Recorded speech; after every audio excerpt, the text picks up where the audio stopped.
Welcome to Chapter 1, Interplay, 16th edition. I'm going to go through and try to cover as much information that I think is important that'll help you over the next 16 weeks. We encourage that you read your chapters, that you get familiar with the information, and also I want to highlight that this example that I'm doing right now for this chapter and the preceding chapters is what I will expect from you in your final presentation. You'll have a slide and then you'll be talking on the screen. My background is a little dark, but that's just something we can work on as we progress. I'm going to figure out also how to move the image from the right bottom corner to the top or the left. And so this is being done in PowerPoint, just FYI. All right, so let's get started. I'm going to be looking at my notes and making eye contact with you. So right now I'm looking into the camera and I'm making eye contact with you, but at moments I will glance and look at my chapter, look at the screen. But it's so important that we engage our audience when we are speaking, whether it's online or it's in person. You always want to make that eye contact with your audience. So let's go ahead and get started.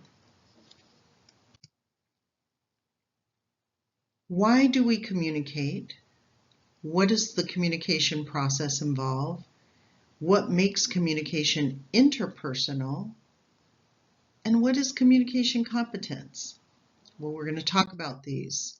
So in this section, we're going to learn about the needs that are met through communication, learn about interpersonal communication as opposed to impersonal communication, learn the nature of the transactional communication model, describe some of the characteristics that are important in both interpersonal and impersonal, and also what is it to be an effective, competent communicator.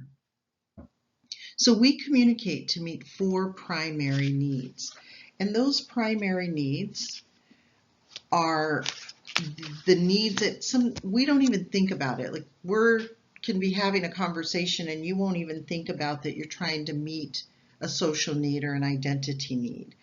So communication plays an important role for us to have interaction with others.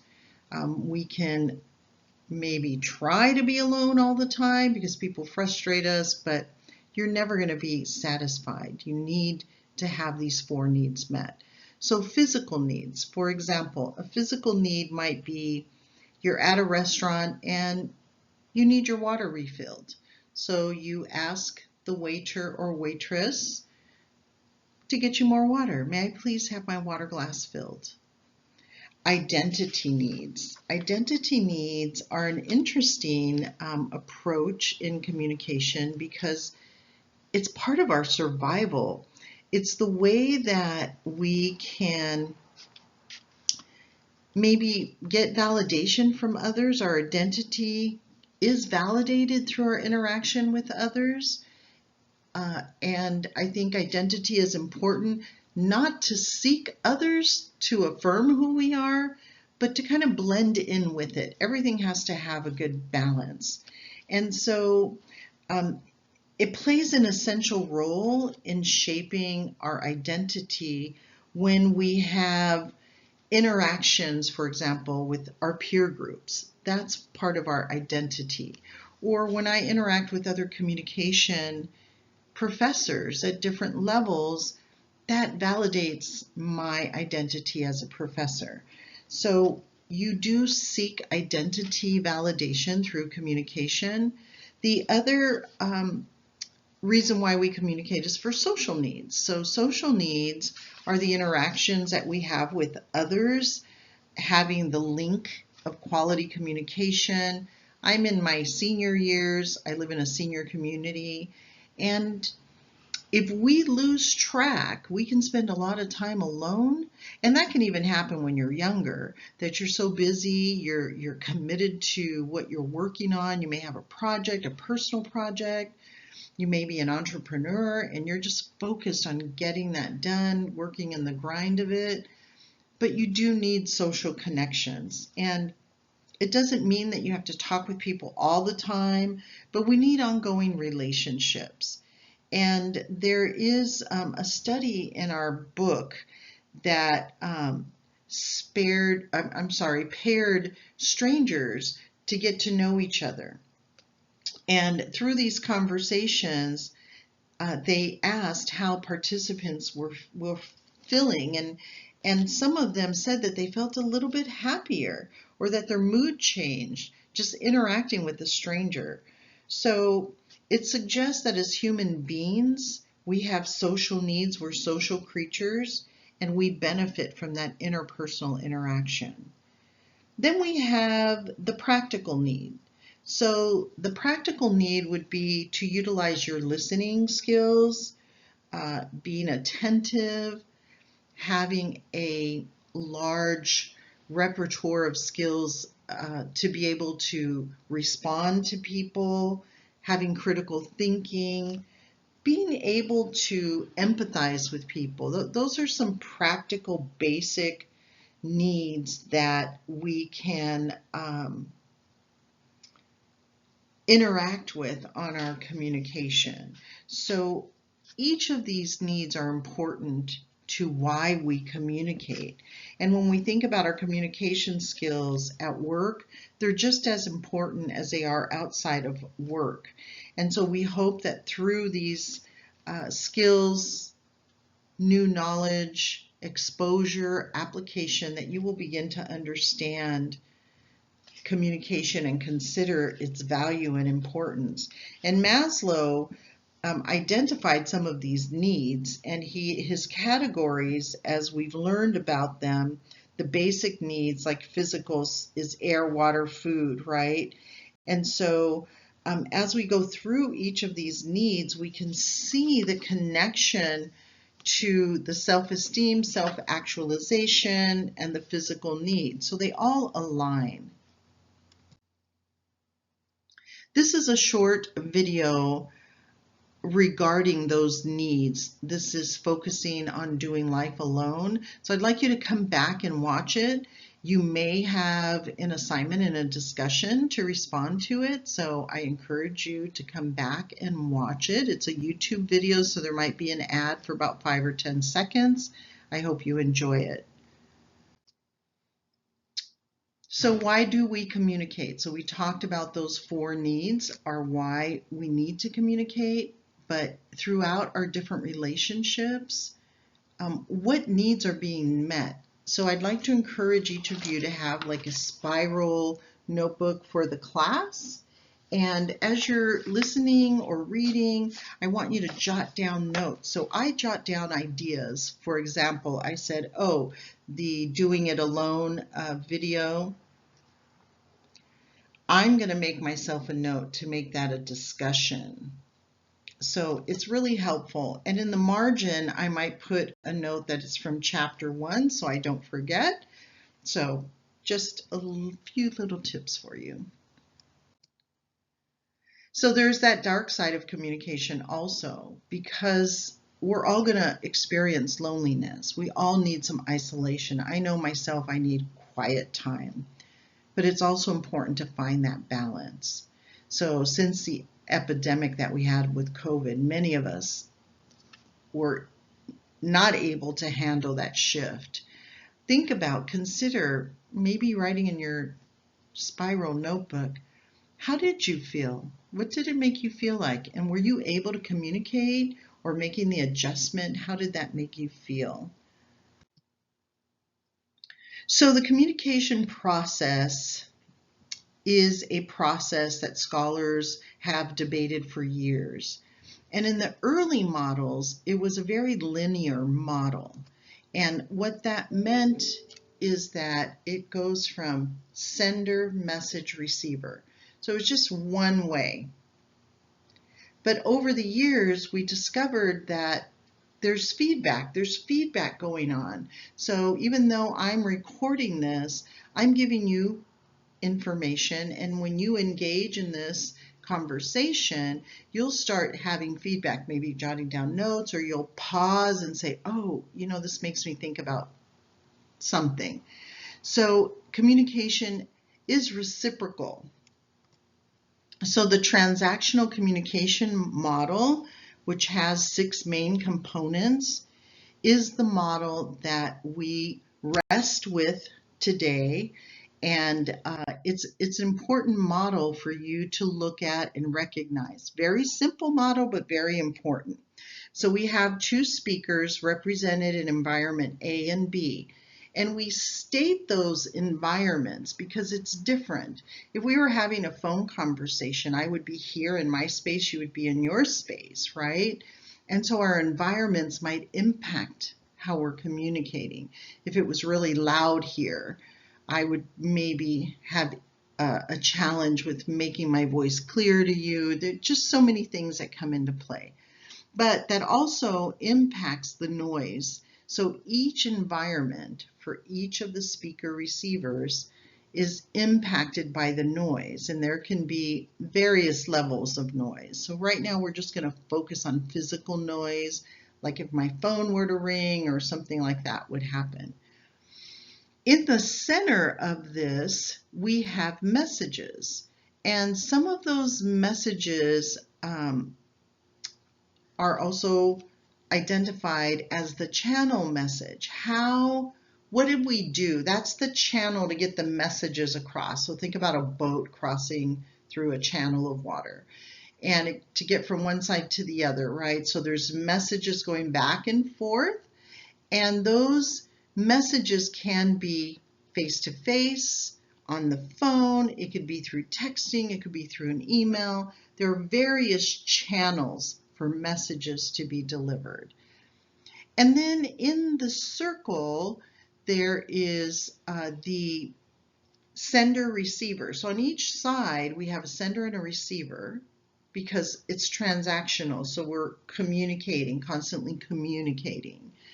And also we assign meaning because meanings don't exist just in the words, but they exist among us. So what I may call let me think of a word, I'm sorry, I'm just thinking of words in Spanish, so I apologize, but pancito, okay, pancito. So pancito could have multiple meanings, but pancito is also a word of endearment that we use when we see somebody that's little, cute. We say, pancito, que lindo, right? Or we might have other words that we use. Can you think of any that you might have? So we assign meaning to those words. So another common one that I hear is boo. Oh, that's my boo. Or I'll hear a mother call her child boo or boo boo. So those are words that have a meaning, but we assign meanings. So the meanings exist among the people and not necessarily in the words themselves. So each speaker in the transactional model brings that with them. So I mentioned that there were 6 parts to the model. So we have the sending and receiving message and the meanings among people, the communicator as the sender and the receiver, the environment, the noise, and the channel. Sometimes we'll refer to this as the noise, the environment, the speaker, the receiver, and the channel. So it can be 5 or 6. But if you get the gist of it, you get the idea of what we're trying to identify. So the important thing about the transactional model is that it's constantly moving and changing. So types of noise. So I mentioned a physical external noise. That would be like my phone ringing or something loud, right? The physiological noise, that can be I think sometimes that could be more of my emotions or how I'm feeling. Maybe I'm having a sharp pain, right?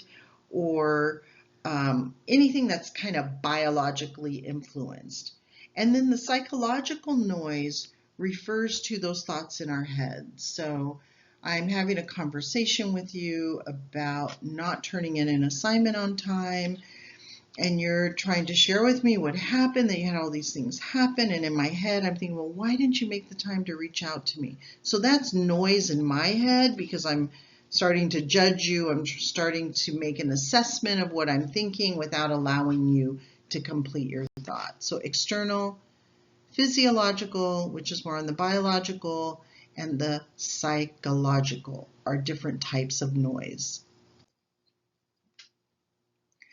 Also, in our time that we are in, we do a lot of texting, tweeting, messaging, chatting. And so think about how that impacts communication. How do these devices impact how we're communicating? If you have a difficult conversation that you have to have, for some people it's easier to text because they don't like the face-to-face or they like to avoid conflict. But actually, a competent communicator is going to consider the bigger picture. What impact will it have if I send a text? Or if I pick up the phone? Or maybe I should just go in person and be courageous. So thinking about the channel and the impact that it'll have on the delivery of the message is very important. And there's my alarm.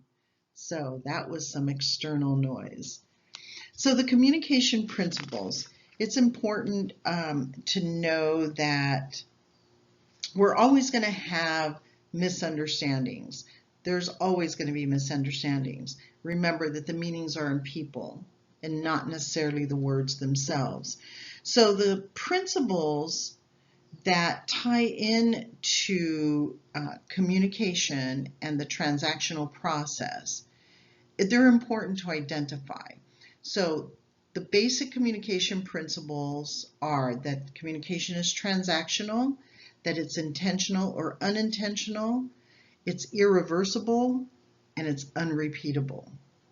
And that there is a content dimension to it and a relational dimension.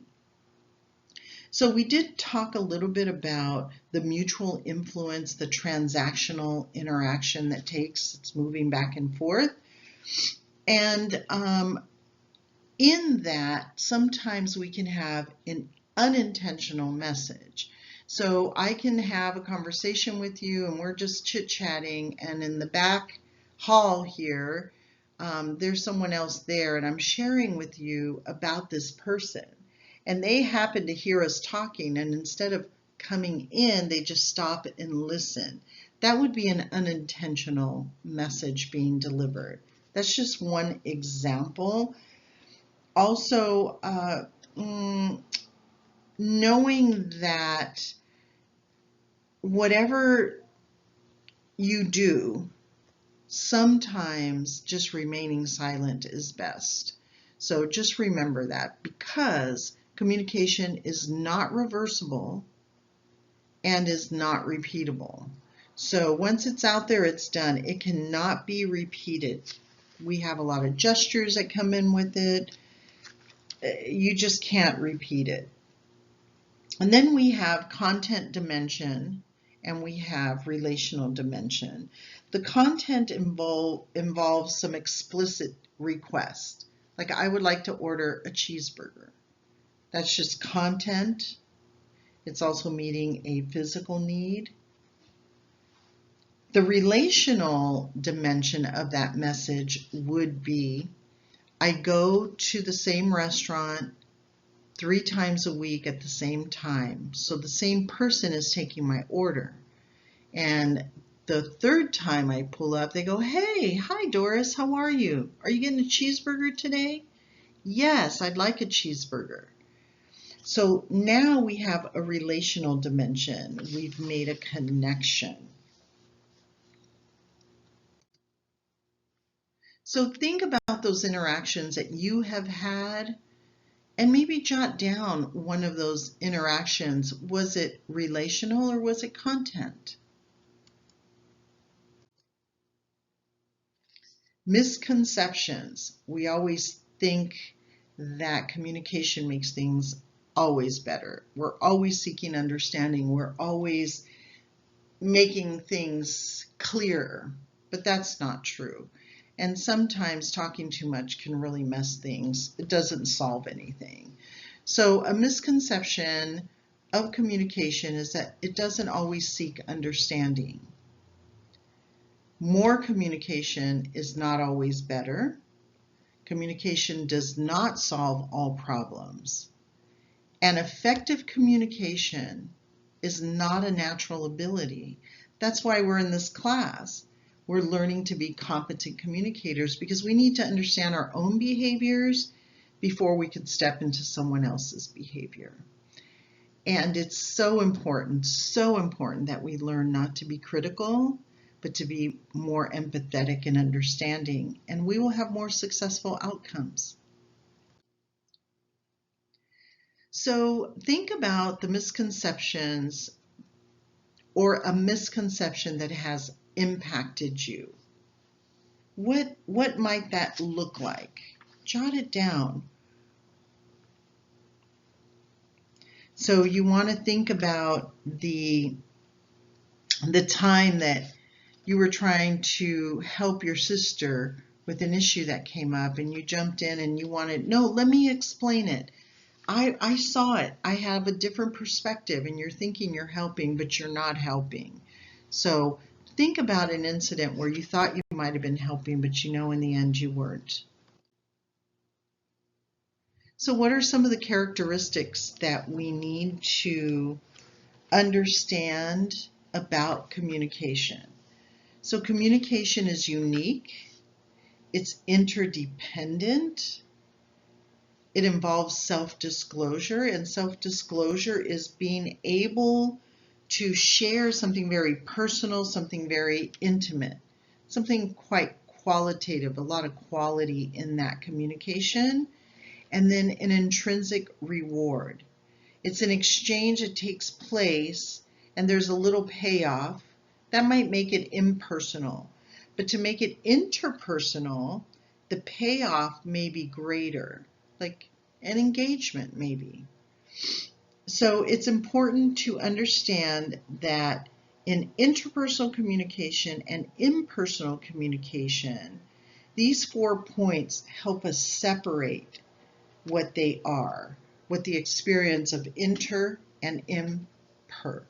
So uniqueness, interdependence, self-disclosure, and intrinsic rewards.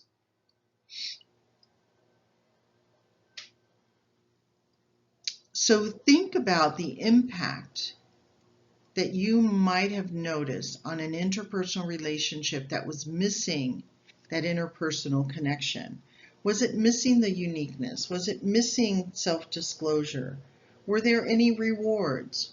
Were you interdependent? So think about these, jot them down if you can think of something. You may not remember it later, but I think while it's fresh in your mind, you want to jot it down.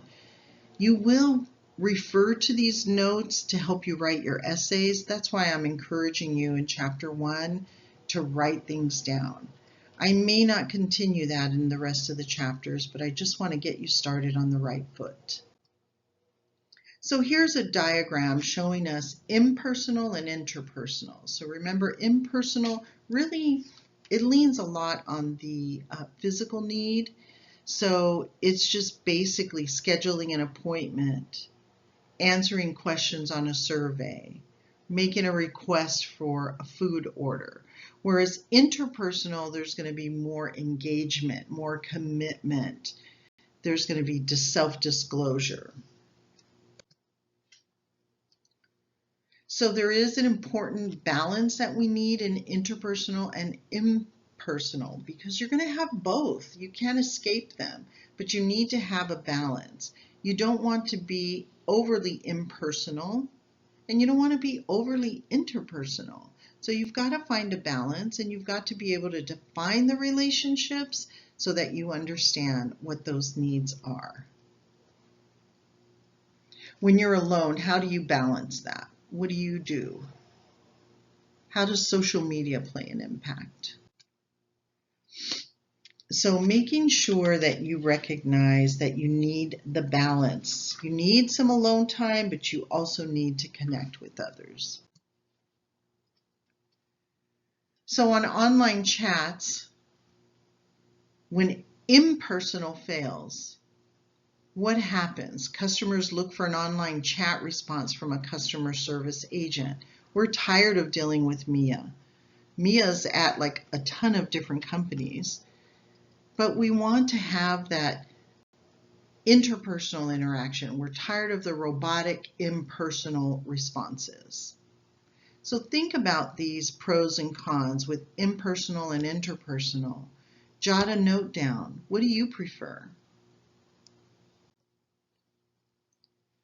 Communication competence. That's our goal, is at the end of this semester that we are more competent communicators, that we have relationships that at the beginning of the semester were really chaotic, and now you've learned what you can do to change the direction of those relationships. And there's some you're not going to be able to, but keep them in mind and they can become part of your project. So there's no single ideal way to be effective in your communication. Remember, the environment influences all of it. It's very situational. Competence is situational. You need to be flexible. You need to be able to change, shift, so that you can handle the current environment. Competence is something that is learned. It takes practice. You just got to hit those situations head on so that you can get better at it. So the important skill set, if you will, to have in beginning your journey to becoming a competent communicator is having a large repertoire of skills, like having this box filled with all of these skills that you have practiced, and you recognize their conflict style, or you recognize that it's impersonal, you recognize that it's an emotional a cathartic situation. So in competency, you need to have this large repertoire of skills. You need to be adaptable. You need to have the ability to perform skillfully, to take that information and apply it. And you need to be empathetic. You need to be able to take the perspective of the other person. You need to be able to have the ability to construct the other person's framework. Cognitive complexity allows you to imagine what the other person might be experiencing. The possibility of that happening to you is helpful in you understanding the constructs and the interpretation of these messages. And then, of course, self-monitoring. Self-monitoring is so important. I self-monitor every day because there's new encounters every day. And I might learn something about myself, not always something I like, but something that I need to shift. So it's no surprise that self-monitoring increases your effectiveness as a communicator. And it's important that you are able to ask, that when you ask someone, how are they doing, be prepared that you may get a floodgate or you may just get a simple answer. So we know that communication is very important. We know that it satisfies specific needs and that it plays a major role in identifying who we are and who we are to others. So we want to improve our communication in this class. I'd like you to consider 2 or 3 of the characteristics that we talked about that you may have in your own communication style. And those characteristics, let me go over them, would include part of the communication principles, but also being able to understand what is important for you to be competent? What is it that you need to have? The large box of skills, adaptability, perspective taking, cognitive complexity, and self-monitoring.